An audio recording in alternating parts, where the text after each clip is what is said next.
This is a moment in Jewish history. Were you ever assigned to read Silas Marner in English class?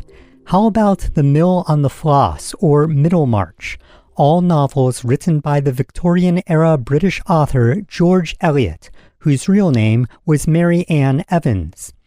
Her final novel was Daniel Deronda, which deals with Jewish people who get in touch with their Jewish identity and seek to move to Israel. Sounds familiar?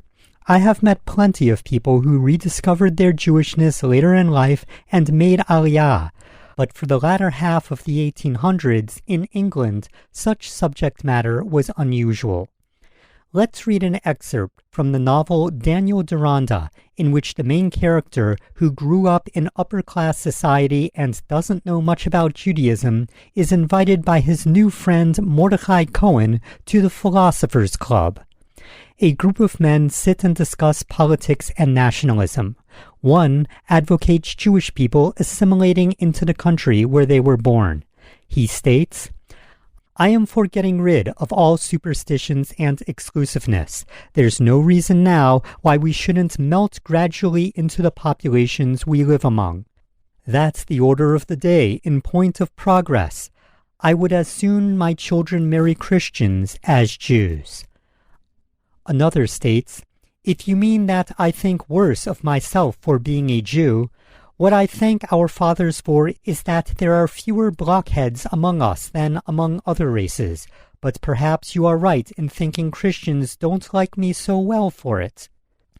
"Catholics and Protestants have not liked each other much better," said the genial Gideon. "We must wait patiently for prejudices to die out. Many of our people are on a footing with the best, and there's been a good filtering of our blood into high families. I am for making our expectations rational." But Mordecai has the final word when he advocates for Jewish people to embrace their heritage and set up a self-governing body in the land of Israel. He states, "The soul of Judaism is not dead. Revive the organic center. Let the unity of Israel, which has made the growth and form of its religion, be an outward reality. Looking toward a land and our polity, our dispersed people in all the ends of the earth may share the dignity of a national life which has a voice among the peoples of the East and the West." His friends at the Philosophers Club respond that he needs to be practical, but Mordecai insists that one day there will be some form of Jewish self-determination in the Jewish ancestral homeland. Bold words for a novel written in 1876, but there were Jewish people reading it, such as Theodor Herzl, who over 20 years later held the first Zionist Congress. It wasn't called Zionism back then, but the idea of Jewish people returning to Israel was gaining a foothold. Daniel Deronda is not considered one of George Eliot's best books, but it was influential enough to be translated into multiple languages, including Yiddish and Hebrew, and many of the later Zionist leaders were fans, such as Henrietta Zold and Eliezer Ben Yehuda. But the Jewish aspect is only part of the book. At least half of it deals with Daniel Deronda's friend Gwendolen, a spoiled, well-to-do young woman who grew up in an upper-class society like him. She is pursued by many suitors, but she rebuffs them all and doesn't consider their feelings. It's no problem to her if she spends time with men who are head over heels in love with her and then drops them the next day. But she grows to regret her past actions. Gwendolen's family falls on hard times, and her mother suggests she become a governess, but such a job is beneath her dignity. She dreams of marrying a wealthy suitor and living in a nice house and owning horses, which happens, except she ends up with Mr. Grandcourt, who is a cruel and heartless man. Gwendolen longs for Daniel Deronda, who is busy spending his time learning about Judaism. Daniel was adopted and never knew his real parents, but was treated warmly by his wealthy stepfather. Daniel is out boating one day when he sees a young woman almost drown and saves her life.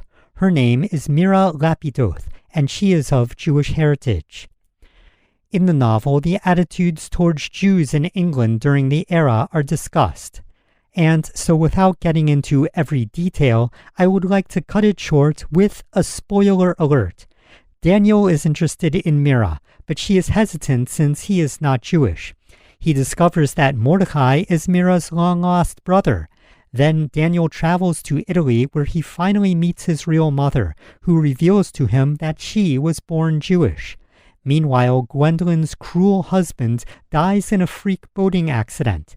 She seeks Daniel, but Daniel has fallen in love with Mirah, and he has also fallen in love with the idea of working for a cause and dedicating his life to something greater than himself. Gwendolen is inspired to find her own cause in life as opposed to seeking materialism. Mordecai tragically dies of a disease, and Daniel and Mirah decide to continue his lifelong ambitions. They get married and head off for the East, where they can contribute to a Jewish revival. George Eliot demonstrates a good understanding of Jewish traditions and values in her novel. She learned them from the scholar Emanuel Deutsch, who was the author of a well-received article in an 1867 issue of the London Quarterly Review on the Talmud. It was the first guide to the Talmud in English and printed in a prestigious journal. Eliot befriended Deutsch and asked him to tutor her in Hebrew. The two became close, and Eliot refers to him in letters as Dear Rabbi. In 1869, Deutsch traveled to the land of Israel and wrote, "All my wild yearnings fulfilled at last." Upon visiting the Western Wall in Jerusalem, he was astonished at the emotion that choked him. He tells Eliot of his dream that the Jewish people will return to the land of the Bible. Unfortunately, like the character of Mordecai in her novel, Eliot's friend Emanuel Deutsch passed away tragically from a stomach ailment. Was any of Daniel Deronda based on Eliot's own experiences? Was Eliot in love with a Jewish man who died young? Well, we will probably never know. But if you ever go to one of the many coffee shops on Schenken Street in Tel Aviv, you may turn the corner to find yourself walking down George Eliot Street. And if you head toward the beach, you may be taking David Frischman Street, named after the influential Hebrew writer and editor who translated Daniel Deronda into Hebrew.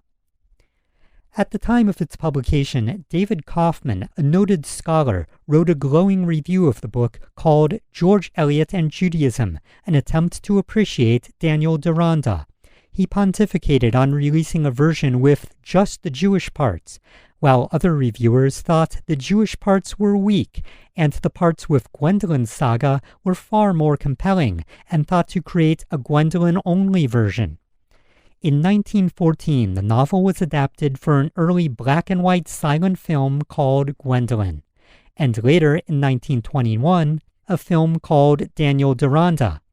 I can't share any sound bites of those since the 1914 version is lost and both are silent movies anyway, but I can share with you some excerpts from the 1970 BBC TV drama. Mother, my father was a Jew.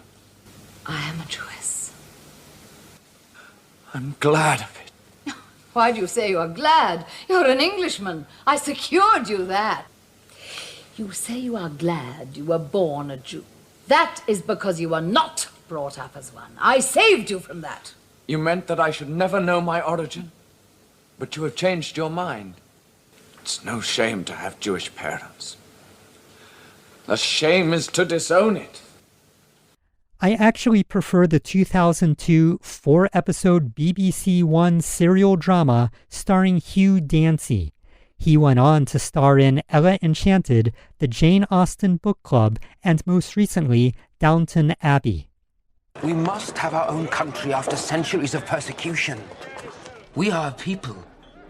We must have our own land again, or we are nothing. But the feeling of nationality is dying. Nations have revived. We all dream of the promised land. But we live here now, Mordecai. Who would go with you? Only a handful. One handful is a village. 2 handfuls is a town. 3 a city. We have to start somewhere. May I speak? Of course, sir. We are all equal here. I was going to say, isn't the way forward through assimilation. Well said, sir. There speaks a liberal Englishman. What kind of Jew is it who has no pride in his own people? Steady on, Mordecai. We are only saying we shouldn't expect too much too soon. Our tragedy is we have no expectations.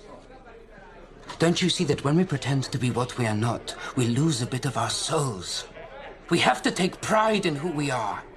Don't you see, if all our scattered people could come together, we could become a nation, with a voice among the nations of the world, and it will come.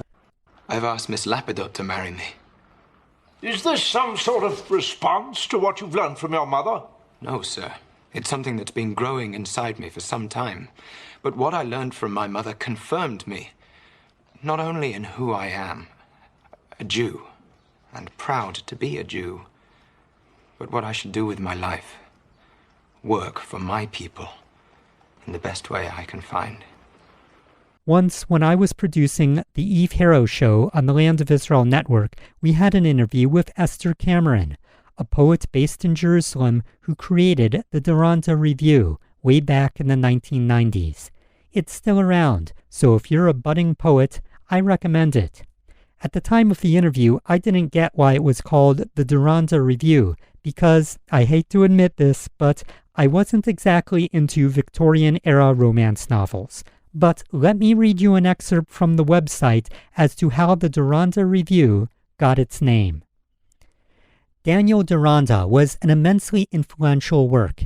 It is said to have inspired not only Arthur Balfour, author of the 1917 Balfour Declaration, that was a significant step toward the establishment of a Jewish state, but also Eliezer ben Yehuda, whose dictionary is credited with reviving Hebrew as a living language.